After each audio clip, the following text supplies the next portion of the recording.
Welcome today to our Mental Health in the Workplace virtual boardroom that is being facilitated by HR Recruit and Philip Addison. My name's Jo Thompson and I'm a consultant for HR Recruit. I'm joined today by Philip, who will introduce himself shortly. He's going to share his knowledge and experience about mental health, the signs and symptoms, and discuss some practical tips and resources that you can use in the workplace. It's an interactive session, so if you do have any questions or comments, then please feel free to contribute or put your comments into the chat box facility. Otherwise, we have allowed time at the end for a Q&A session. I'm now going to hand you over to Philip, who will introduce himself and start the boardroom. Thank you. Well, thanks, Jo. Well, morning, everybody, and morning, afternoon now, isn't it? Good afternoon, everybody, and thanks so much for joining the session, because as we know, sort of mental health is a very important subject and sort of top of the mind for HR people. Maybe it would be useful just for me to introduce myself. I know Jo sent out a blog that I recently did for Mental Health First Aid. If you've read that, you'll understand that I have some lived experience of mental health, and I bring that to the programs that I run for Mental Health First Aid, but also other programs that I run and other things that I do with organizations around the sort of subject of well-being. So I'm going, really what I've done this afternoon is to try and bring together some ideas and related those specifically to the context of HR, because for most of my career, I was in HR. I was HR director for one of the big international hotel groups. So I have that sort of combined mental health awareness along with HR experience as well. So I understand a lot of the issues that people on the session today will come across in your roles in terms of HR. So let me just open up my screen so I can share my slides with you. And Jo, we're going to circulate a copy of the slides to everybody. So I know normally in the chat people ask the question, can I see, will I get the copy of the slides? And yes, yeah, you will do. So yeah, welcome along to the session today. Let me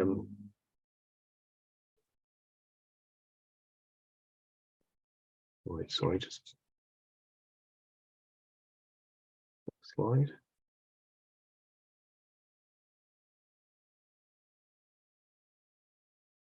Right, sorry about that. Just go right. So yeah, just a number of you, I suspect may well have attended a mental health first aid program. So apologies if I'm repeating some of the information that you know, and it's not just going to be a repeat of their course or the course that I run for them, but just to really put it in context. You know, the aims of mental health first aid, first of all, is to preserve life where a person may be at risk of harm to themselves or to others.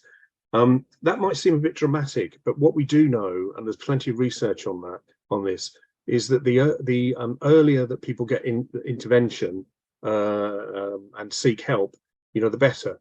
But we also know the vast majority of people don't actually seek help once they start experiencing mental health challenges. They don't actually seek help, and the issue with that is it's one of these things that's I mean, not always, but sometimes it's quite, you know, people can bounce back from, and you may have a short period of mental ill health, and you're able to bounce back from that. But for a lot of people, things tend to spiral, and spiral only one way, which is downwards. So without that intervention, you know, people can go to a very deep and dark place, and this can happen. You know, this can happen very quickly. I mean, I think if there's a couple of present cases which are in the press at the moment, and you see how somebody's life has unravelled and getting very strong suicidal thoughts. So, you know, one of the roles of mental health first aid is for us to spot the signs and open up the conversation with the person. And it's very much about providing help to prevent the mental health issue from becoming serious before professional help can arrive. So again, a number of people will have done probably the physical first aid, and this is the same idea. It's about sort of providing help before professional help can arrive. And of course, when I run the programs, one of the things I always say is that we are in a unique position in the workplace, because we're working with people day in, day out. And I appreciate now it's sometimes more in the virtual world, but you're still close to people. And often mental health conditions will show themselves in changes of behavior. Those behavior changes could be quite subtle. It could be that you have somebody who normally in a meeting, is quite vocal, asks questions, maybe makes the odd joke. And you notice over a period of time, over maybe, a couple of meetings, 2 or 3 meetings, they don't do that. They're very quiet, very reserved. And that might give you an indication that they're experiencing some difficult times. And I think that's then gives you the opportunity of opening up the conversation and just to say to them, well, look, I've just noticed the last few meetings, you haven't seemed to be quite yourself, you haven't asked questions, etc.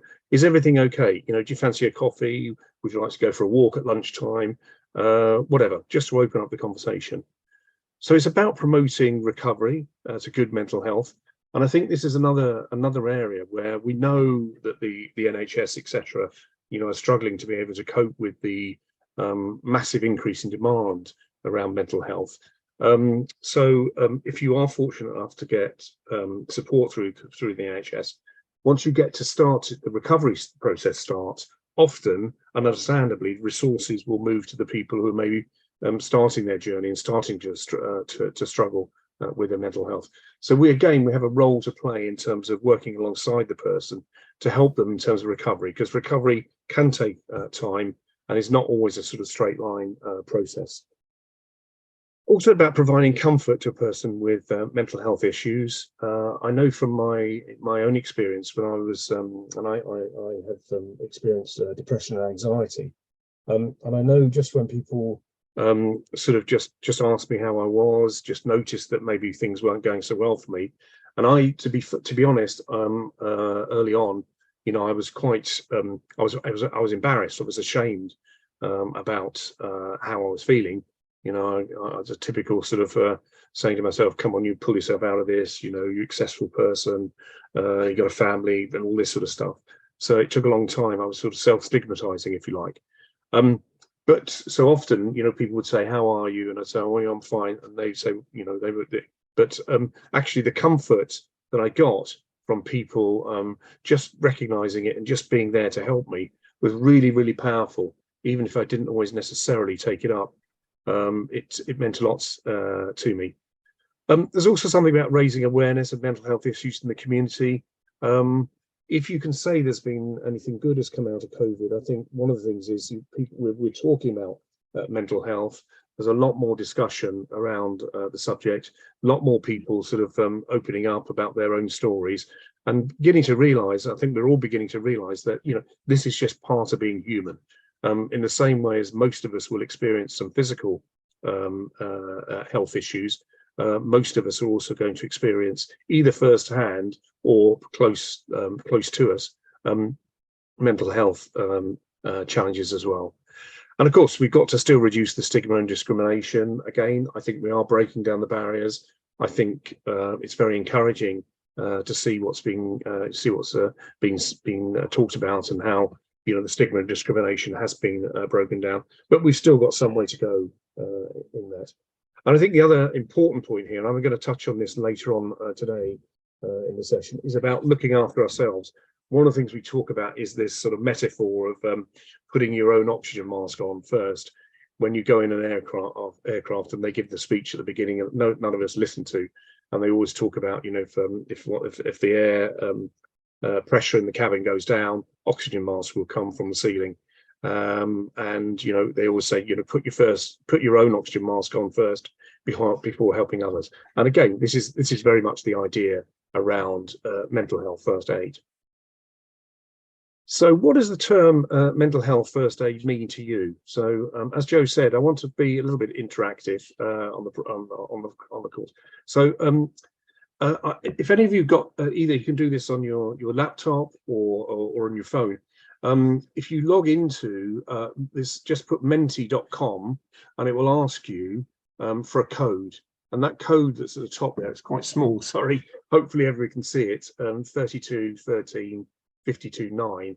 If you put that code in there, you can just put an answer and it will appear on the screen. It's anonymous, so don't worry about that.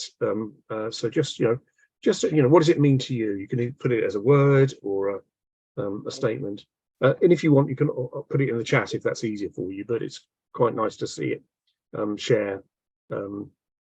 Yeah. Okay, we're starting to get hard. Yeah, balance. Yeah.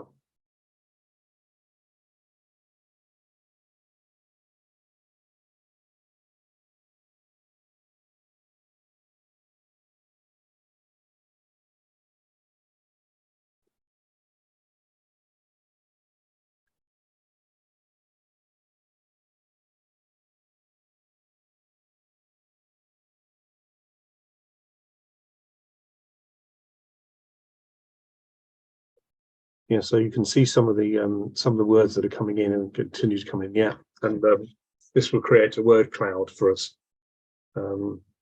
if people repeat the same word. Yeah.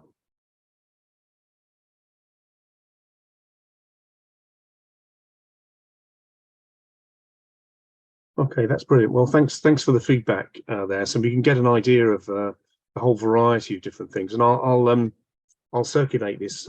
This will be part of the pack that we'll circulate, so you can have a look afterwards. It's quite difficult to read all the comments here. So thanks so much for that.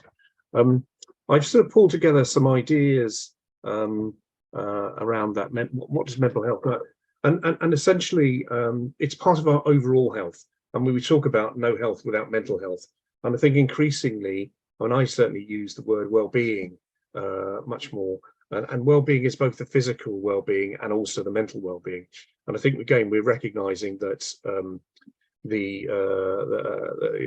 both mental and physical health is of equal importance to us. But it's essentially about how we feel, how we think, and our thoughts and our feelings dictate our behavior.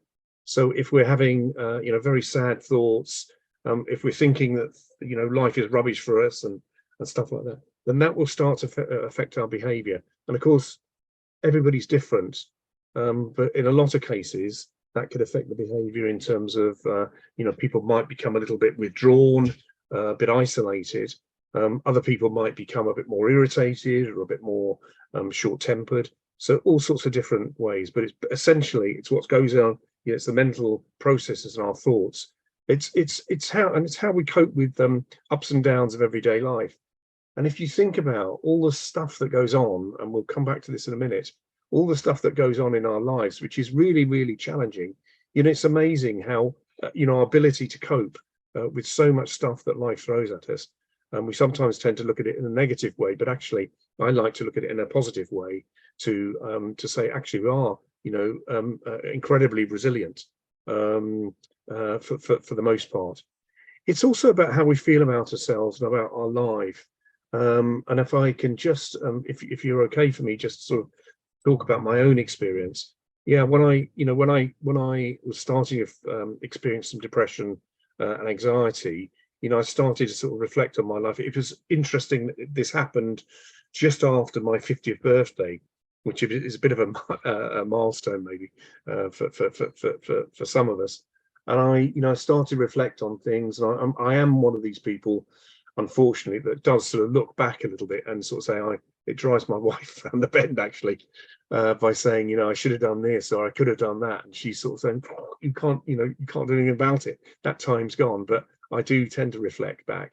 And I started to feel a little bit of a, as I said before, that weak and ashamed of myself for not being able to cope with what I was having to deal with at the time. So yeah, it's about how we see ourselves, how we see the future. I looked at the future very bleakly. I didn't want to say anything at work. I didn't want to say anything to the people that I worked with, and that was for one, out of shame, but also fear that it would impact my job.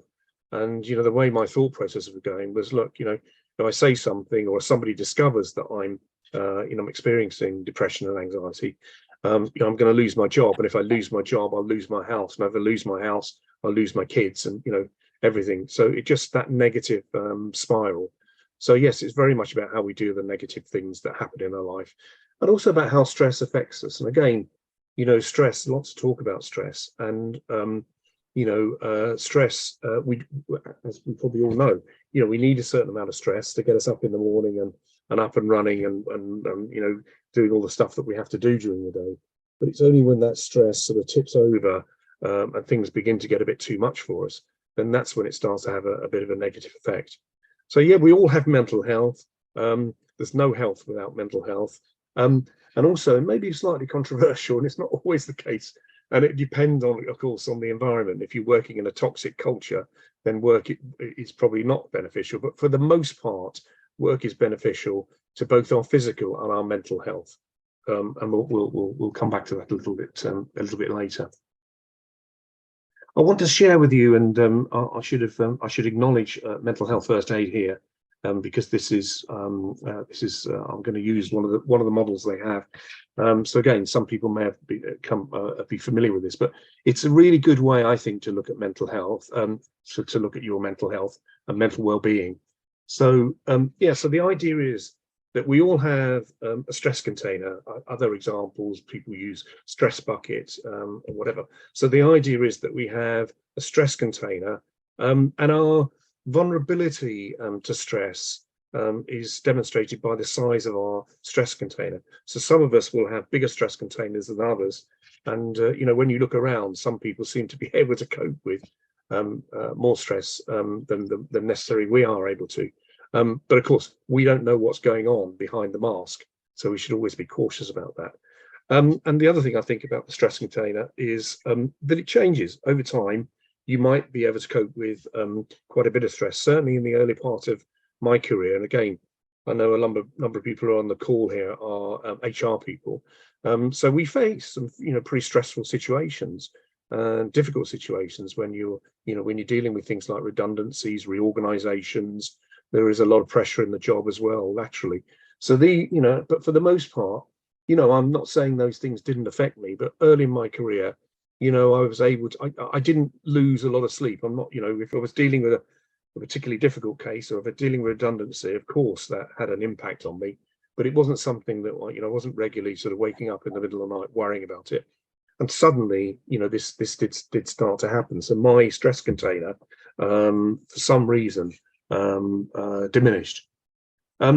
So yeah, the idea is that stress flows into our container, day by day, and that's all sorts of stuff that's happening around us that flows into our containers. But fortunately, and the issue is, if the stress container overflows, this is when we start to have some problems. We talk about our stress signature, or we talk about emotional snapping or breakdowns or whatever. So that's when problems start to evolve. But what helps us in terms of ensuring that our stress container doesn't overflow is that we have a tap at the bottom of the container, which allows stress to come in from the top and flow out through the bottom. So the best way that I can maybe illustrate this for you, if you just think about, if you can sort of time travel back to last week or a couple of weeks ago, or whatever, and just think about something that caused you stress. It could be an argument with a loved one or a child, or it could be, this is one for me, somebody cutting me up on my journey to work or something like that. And I got, if I reflect back, I can remember that incident, and I can even know the car. And it caused me at the time a lot of stress. So think about something in your own experience. If I hadn't have said anything, probably that's gone. That stress has come in, flows through you, and it's the guy that cut me up this morning that's still causing me stress, and still causing me a bit of tightness across my chest. So for the most part, stress flows in and flows out through the tap. And we have helpful coping strategies. So I think we all understand, physical exercise, getting out in nature, fresh air, eating well, sleeping well, all these sort of things are so important. So these are helpful coping strategies for us. But also we have some unhelpful coping strategies. So this could be things like alcohol, drug use, binge eating, shopping, going on spending sprees, bottling things up, which I was certainly very guilty of. And what happens here is that either they turn the tap down or indeed they turn the tap off. And this is when then we get problems, because the stress container will start to overflow and will cause, this is when we start to have mental health difficulties, and it start to experience mental health illnesses as well. So hopefully that's reasonably that's quite clear for you. What I'd like you to do, and I'm just going to be quiet just for a couple of minutes, and if you have a piece of paper and if you just draw that sort of stress container, the V shape, and just put in there a few words of again, that what causes you, what's in your stress container. So just spend a couple of minutes doing that, and I'm going to ask you maybe just to share some of those key things. And again, confidential, but it's just interesting to see what's causing us as HR professionals stress. So just spend a couple of minutes doing that. So just be silent for a couple of minutes. Well, I'll just give you a chance to write some of those things down. Some people also just like to do little pictures. People are more visual, so just do little pictures. We can't transfer those onto Menti, but yeah.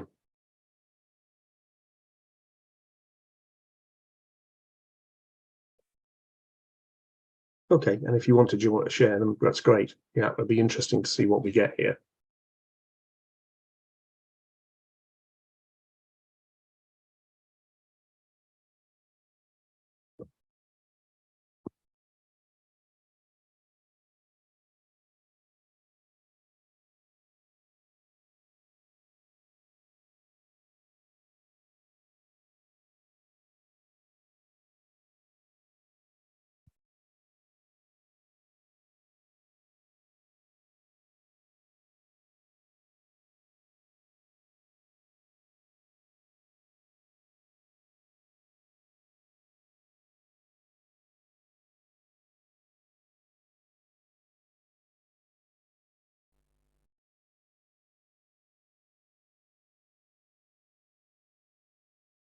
And again, the way this works is that the bigger the letter, the more bold the word, the more people have answered that. So it's interesting to see money, health, relationships, time, workload.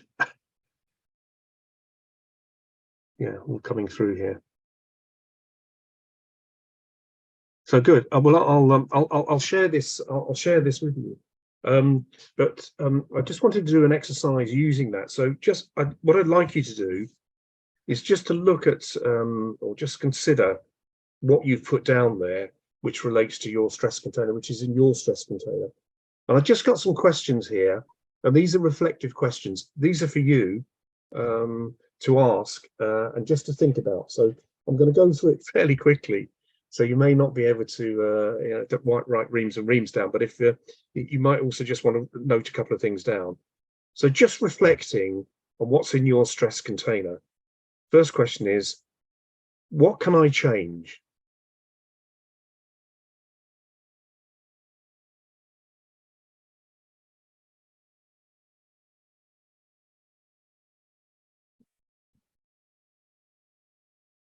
Next question, what can't I change and need to accept?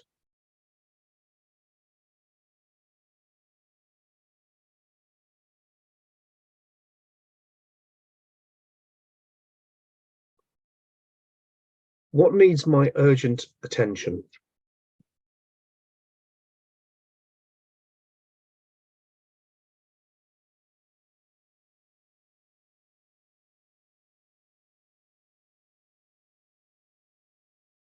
Can anyone help me?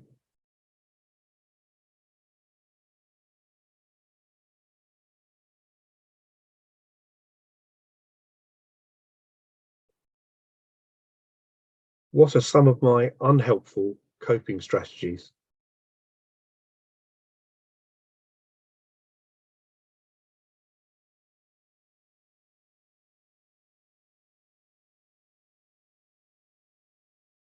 What are some of my helpful coping strategies?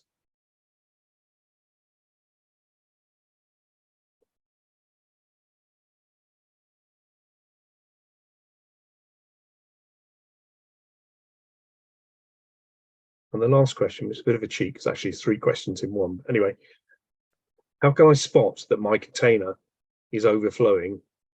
What are my warning signs? How can I share these warning signs with someone so they can help me spot them?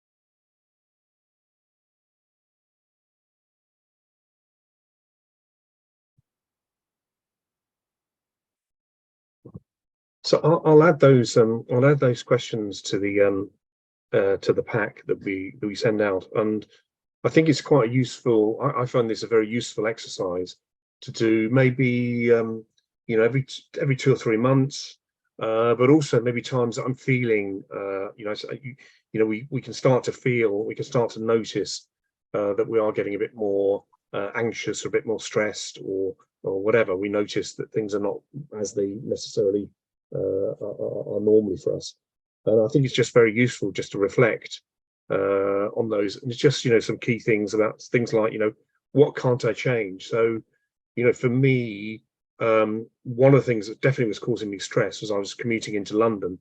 Now I could have changed that, so it's not entirely wrong to say that what I can't change it, but actually, because it was my career, I had a good position, I didn't feel confident to be able to get a similar position.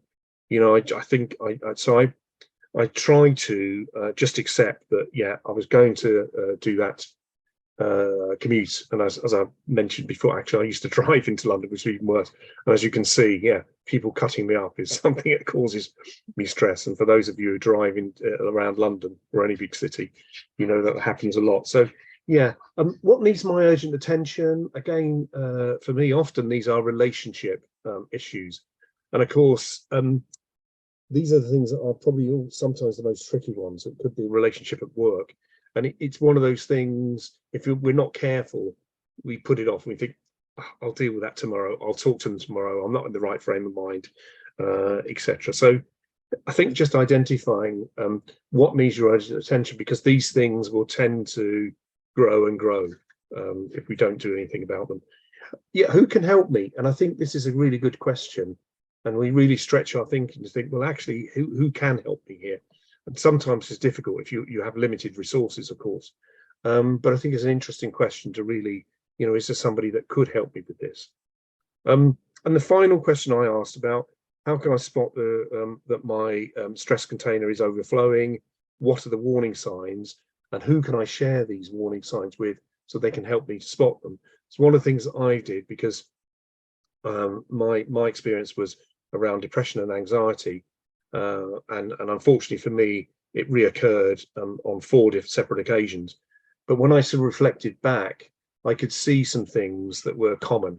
So things like I was working very long hours, and I was therefore not looking after myself physically, typically getting home 8 o'clock in the evening or whatever, having a big meal, opening a bottle of wine.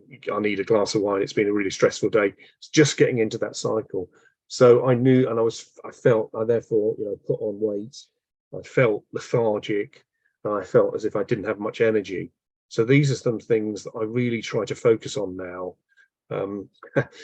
As, and I enjoy a drink, stuff like that. I'm fortunate now in the sense that I'm not working. I don't have to commute into London, so I'm doing quite a bit. I'm not flat out as I was at that stage. But I just have to. I still keep an eye on, my weight. Try to focus on my fitness. Try to find some stuff that works for me. And I share that with my wife, and she will remind me, when I'm maybe on that not third bottle, third glass of wine or something. Are you having bits? Do you think you really need that? And of course, that's always a bit. It's always a bit difficult, isn't it, that conversation? But it does help me to reflect. Think, yeah, okay, I should. I'll just take it easy. So I think that's another good area. So I'll put those questions as an attachment when we send out the slides. So yeah, just to give you an idea of the prevalence of mental health disorders. I'm not sure I like the word disorders, but anyway, This is a little bit dated, but I think the figures will still be pretty applicable. So, and just to give you, I'm showing. I thought I'd show you this because these are therefore the most likely mental health conditions that you might come across in the workplace. And you can see that a mixture of anxiety and depression is the most prevalent mental health condition. But we just need to be a little bit cautious, and maybe to explain the differences between females, which are the darker green, and males, which is the lighter green. This is about people who are presenting to doctors or other mental health or other medical professionals. And we know that men are less likely to go and see the doctor and talk about things. So we just need to. So we could read this as, you know, more females experience depression and anxiety than males. But I think just a word of caution on that along those lines. But you can see anyway that that's the most prevalent. The second one is more around general anxiety disorders. The third one is where people just experience depression. Phobias, so this could be a whole range of things. This could be a phobia about you know, being in a social situation. It could be about being you know, out in the public, but it also could be things like fears of heights, which can be very debilitating if you need to use lifts and escalators and stuff like this. Obsessive compulsive disorder, PTSD, which people are probably familiar with, where, you know, people are re-experiencing traumatic events and they're repeating themselves. So again, a high prevalence in people who've been in the military, but also, you know, not just people in the military, it can affect other people as well. Panic disorders, that's quite low, I think. I'm a little bit surprised at that, and that may be that people don't tend to go, you know, they have a panic disorder, a panic attack, and they don't always go to the doctor to sort of get a sort of diagnosis. Psychosis, which is things like schizophrenia, other psychotic episodes where people experience either delusions, hallucinations, or just a very their thought processes are very muddled, very and can go off on different tangents and different angles. Bipolar is where people cycle from one end, feelings of depression and low mood, and very quickly, almost overnight, well, can be overnight or even quicker, go to the other extreme where they become sort of almost hyperactive, you know, bouncing off the ceiling, very impulsive, and you can imagine this very difficult when your life cycles between one another, really difficult for yourself, but also difficult for people around you, because they don't know who, you know, which person's they're going to be facing on a day-to-day basis. And then as we move across, and this is where more males actually are presenting than females, and this is where alcohol dependency and drug dependency as well. So that just gives you an idea of some of the conditions that you're likely to meet in the workplace. Of course, there'll be a whole host of other things. We don't talk about things like eating disorders here, self-harm, because generally eating disorders, self-harm are behaviours, and underneath those behaviours will lie one of the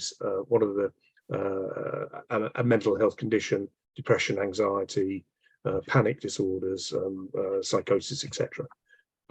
So yeah, that gives you an idea of the sort of range of things that you might find.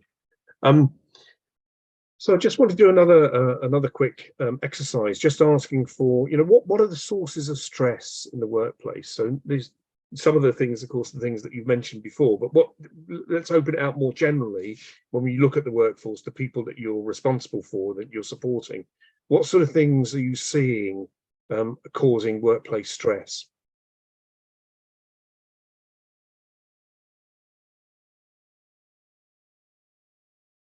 Yeah, toxic environment, conflict, yeah.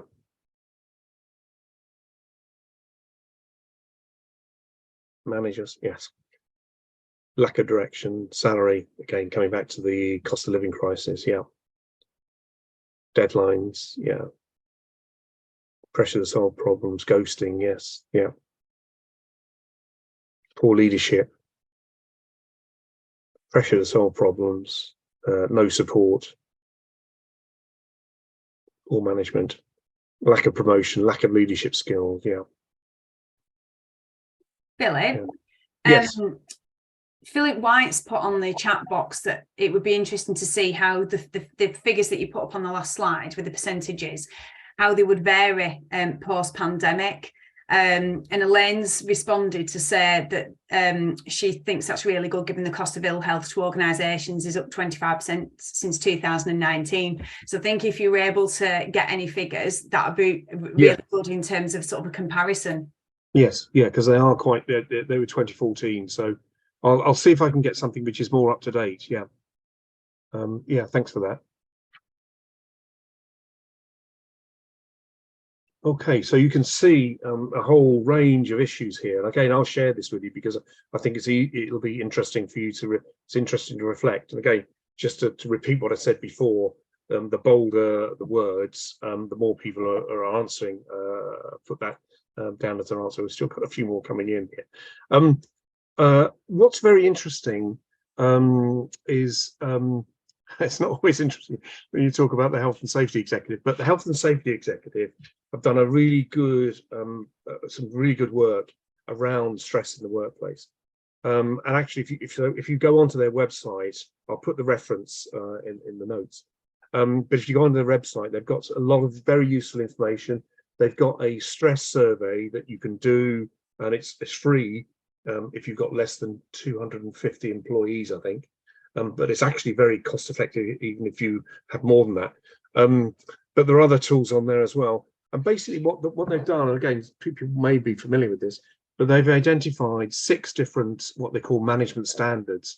And again, there's information on the website about what they mean by these standards and some questions that you can ask about your organization in terms of workplace stress. So some of these things are probably things which won't be too surprising to you. So it's about demands. So we're talking about workload, work patterns, work environment, but also control.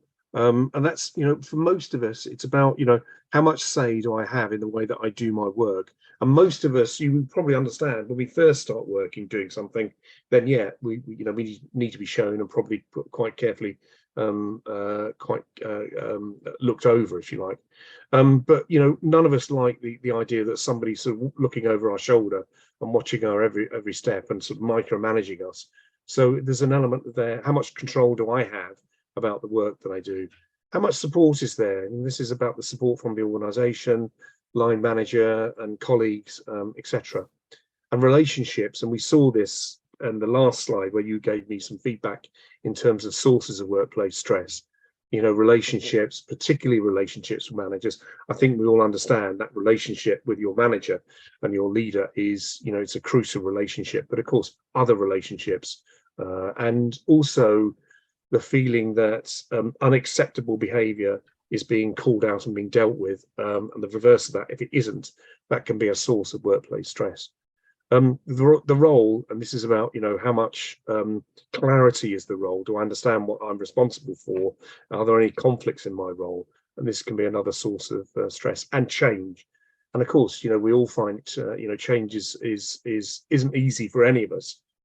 Having said that, I was on a webinar the other day, and somebody was pointing out the amount of change that we went through during COVID, and how people we responded fantastically. And you think about some of the things that we were asked to do, wear masks, for example, stay at home, and how most of us responded. Not all of us, unfortunately, but most of us responded to what we were being asked to do there. Massive changes in the way that we ran our lives.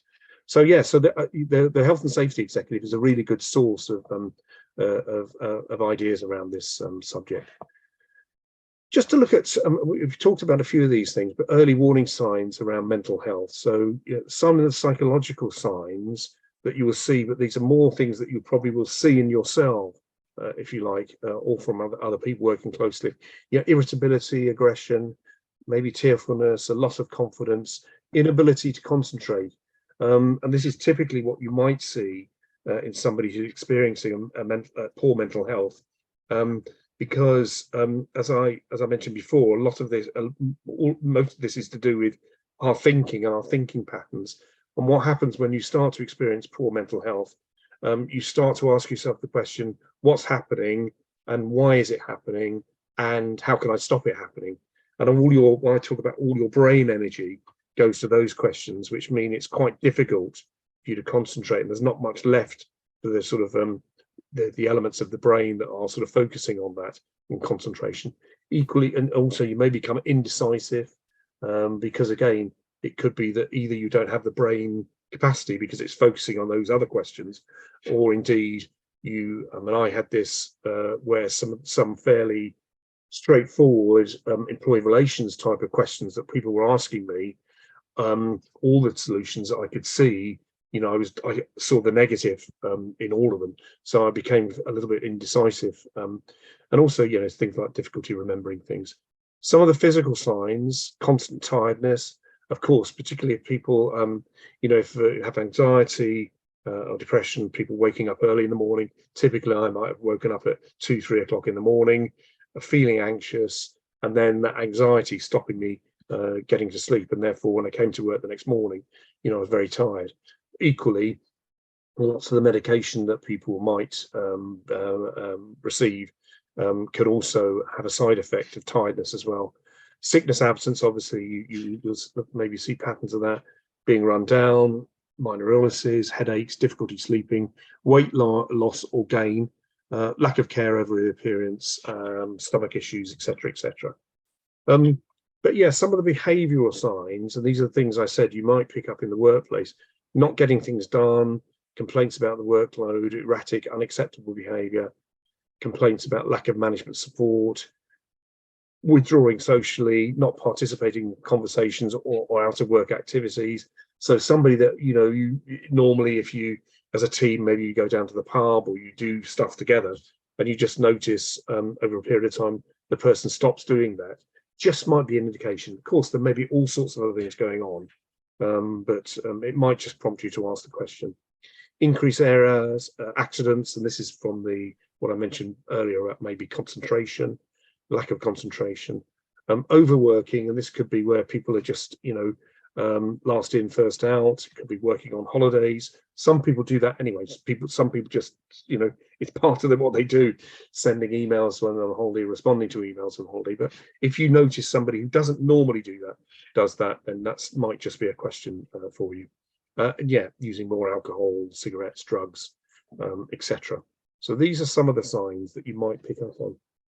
I'll just very briefly, and again, I should just acknowledge in terms of mental health first aid, but when we do the program, when I run the program, mental health first aid programs, this is the model that we use, algae, so it doesn't exactly trip off the tongue. But anyway, it's about, so what we talk about is, how do you approach the person? It's not always easy. What words do I use? How do I say something which doesn't offend? So we spend some time talking about that. We also talk about listening, and if you think about it, we often talk about talking therapies, and what we know is one of the things that's really beneficial for people is to just talk, to be able to talk about how they're feeling. So part of our role when we're training people to be mental health first aiders is just to be a good listener, and also crucially not to bring judgment into that conversation. So we focus very much on listening. And we know just to be listened to, often people will say, I just feel so much better. Thanks for listening. Yeah, that's been really beneficial. Giving support and information, that could be emotional support, but also practical support in terms of, if somebody needs to get you're suggesting that they go along and see the doctor, just say, and we know how difficult it is getting doctor's appointments, just to say, look, if you get an appointment, don't worry about if you're on the shift or whatever, I'll make sure we find cover for you. Equally the same if people are going to counselling. It's quite difficult to get to get counselling sessions now. Again, just about saying, well, no, it's important you do it. Just let me know, and we'll organise work around you. But it's very much about encouraging the people to seek appropriate professional help.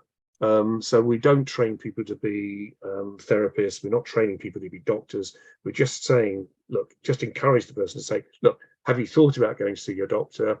Or it could be, if you have an employee assistance program, have you thought about giving a call to the employee assistance program and encouraging them to make that call or go and see their doctor?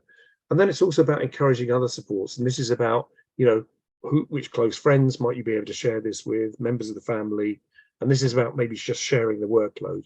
So just being a little bit careful as a mental health first aider that you don't end up being the only person that the person is confiding in, because that's not going to be very good for you and your own mental health well-being. So that's what we use there. Just a couple of other things, and I'll include these are things that I found very useful as in terms of mental health in HR. So there is something called access to work mental health support. So one of the providers is this provider Able Futures. There are other providers, I think Remploy also do this, and others, and it's a government scheme, so it's a government funded scheme. So if you have somebody who's experiencing mental health conditions, challenges in the workplace, or indeed maybe somebody's gone off on mental health on sick leave for mental health, then you can, with their permission, you can contact or they can contact Access to Work, Access to Mental Health support, and they will give 9 months of support. It's not counselling, it's more practical support, but maybe suggestions about adjustments that could be made, but also an element of sort of more vocational support. So really good service to know about, and it's free. So that's good, and they're dealing with these issues, these type of issues day in, day out. So they're very knowledgeable. The other thing that you may not be familiar with is something called the Hub of Hope. So this is a website or an app that you can download.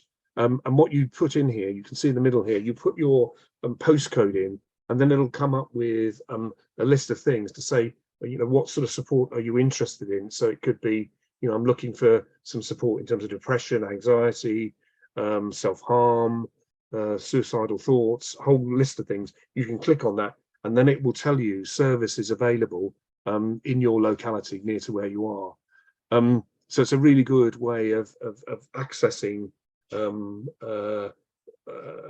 services that are available without having to do a really complicated search that's done for you by the website. So yeah, Hub of Hope is a really good app that you can download.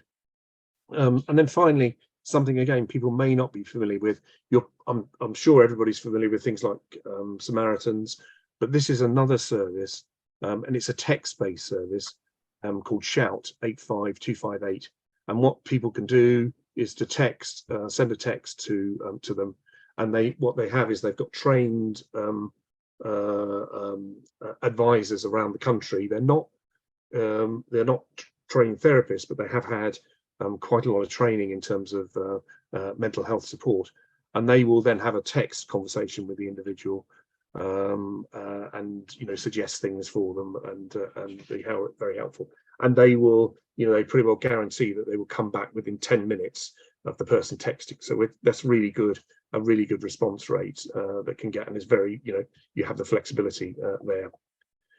I think we're probably running out of time a little bit. I was going to cover the 5 ways to well-being, but all I'll do is just mention that these are 5 areas that were identified a few years ago by a government-supported group, and they looked at all the experiments, etc., all the research worldwide, and they came up with 5 things that are good for your well-being, which are around being connected. So that's having people that you can talk to, keeping learning, keeping growing, having a sense of purpose, I think, being active, taking notice of what's happening around you, living in the present. I mentioned before, I spent a lot of time living in the past, living in the present and enjoying what's happening now, today. And also giving, which is giving to others, but also giving to yourself. So giving time to yourself to look after your own well-being. And this is something that we don't always, sometimes we neglect this. So I think I'm going to skip over the last couple of slides here. I just had something in terms of the legal framework. We're not running a legal program here, but I think everybody understands the duty of care. Maybe everybody doesn't necessarily appreciate in terms of things like risk assessments, that we should be doing risk assessments to do with work-related mental health issues. So you should be including those in your risk assessment. And again, I'm sure that everybody understands that mental health issues potentially become a protective characteristic under the disability heading. So this is why it's important to create, healthy and health and well-being strategies which integrate both physical and mental health in the workplace. Yeah, and that's it. And just to say, if you are interested, I run the 2-day program, mental health first aid program. I also run a 1-day version, which is a champions version, and a half-day program as well. And also mental health first aid have just introduced a new program, which is mental health skills for managers.